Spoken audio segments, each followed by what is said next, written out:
Friends, ఇప్పుడే అందిన వార్త. బీఆర్ఎస్ కీలక నేత అరెస్ట్, పరిస్థితి తీవ్ర ఉధృత అంటూ వార్తలు అయితే వస్తుందండి. దీనికి సంబంధించి వివరాలు చెప్పడానికి వీడియో చేయడం జరుగుతుంది. చాలా మంది వీడియోస్తున్నారు కానీ సబ్స్క్రైబ్ చేసుకొని మర్చిపోతున్నారు. దయచేసి ఛానల్ సబ్స్క్రైబ్ చేసుకొని బెల్ ఐకాన్ ఆల్ పైన ట్యాప్ చేయండి. ఇటువంటి ఇంపార్టెంట్ ఇన్ఫర్మేషన్ మిస్ అవ్వకుండా మీ ఫోన్ నోటిఫికేషన్ వస్తుందండి. చాలా మంది మీరు చూస్తున్నారు కానీ లైక్ చేయడం లేదండి. దయచేసి లైక్ చేయండి, ఇన్ఫర్మేషన్ అందరికీ కూడా తెలుస్తుంది. బీఆర్ఎస్ మాజీ ఎమ్మెల్యే షకీల్ కు మరో బిగ్ షాక్ అయితే తగిలింది. జూబ్లీహిల్స్ కారు ప్రమాదం కేసులో ట్విస్ట్ చోటు చేసుకుంది. షకీల్ కొడుకు రాహిల్ అనగా ప్రమాదం సమయంలో కారు డ్రైవింగ్ చేసినట్లు కూడా పోలీసులు తాజాగా గుర్తించారు. ప్రమాదం కూడా రాహిలే చేసినట్లు పోలీసులు గుర్తించారు. గతంలో రాహిల్ డ్రైవర్ కారు నడిపినట్లు కేసు నమోదైంది. జూబ్లీహిల్స్ రోడ్ నెంబర్ 45లో 2022 మార్చి 17న అనగా యాక్సిడెంట్ జరిగింది.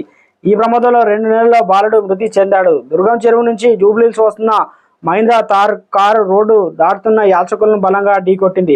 ఈ ఘటనకు 3 గాయాలు కాగా 2 నెలల బాలుడు చనిపోయాడు. వాహనంలో ఉన్న వారు పారిపోయి వాహనంలో స్టిక్కర్ ఆధారంగా బోధన్ మాజీ ఎమ్మెల్యే షకీల్ కారుగా పోలీసులు అయితే గుర్తించారు.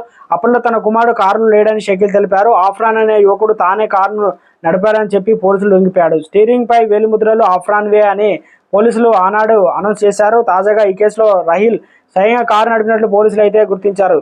లావుగా ఉన్న వ్యక్తి డ్రైవింగ్ సీట్లో నుంచి దిగి పారిపోయాడని బాధితులు ఇచ్చిన వాంగ్మూలం ఆధారంగా షకీల్ కొడుకే డ్రైవింగ్ సీట్లో ఉన్నట్లు కూడా పోలీసులు అయితే అంచనాకైతే వచ్చారు.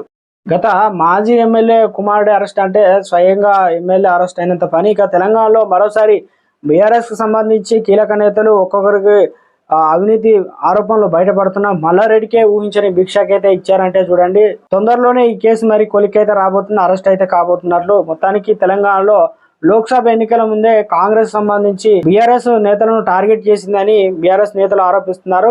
కాంగ్రెస్ ఎవరిని కూడా వదిలిపెట్టడం తప్పు చేస్తే అనే విధంగా వార్నింగ్ ఇచ్చినట్లు కూడా రాజకీయ నిపుణులు అయితే అంటున్నారు. లోక్సభ ఎన్నికల్లో దృష్టిలో ఉంచుకొని మరి ఏ రకంగా ముందుకెళ్తారు ఈ కేసుకు సంబంధించి, ఇంకా ఒకసారి అవునని ఒకసారి కాదని అంటున్నారు. మొత్తానికి రాజకీయంగా హాట్ టాపిక్ గా మారింది అంటున్నారు రాజకీయ